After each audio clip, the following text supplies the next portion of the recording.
দোষ প্রমাণ আর শাস্তি না, সে দুটো এখনো হয়নি, ওটা বাকি রয়েই গেছে।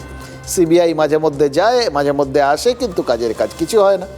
সুপ্রিম কোর্ট 3 মাসের একদম ডেডলাইন দিয়ে দিয়েছে। আর কোনো মানে সময় বেঁধে না দিলে যে এই সমস্ত তদন্তগুলো কোনোদিন শেষ হবে না, এটা বোধহয় কোর্ট বুঝতে পারছে।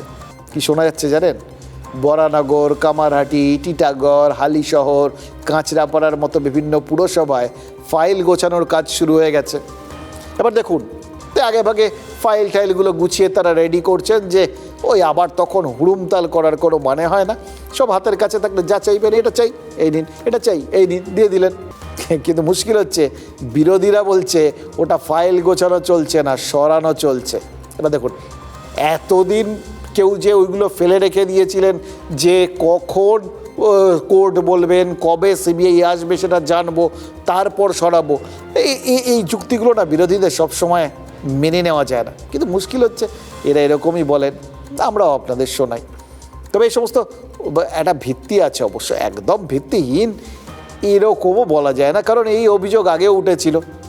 প্রমাণ লোপাট ব্যাপারটা আজকে সত্যি কথা বলুন তো আপনার আমার কাছে নতুন কিছু?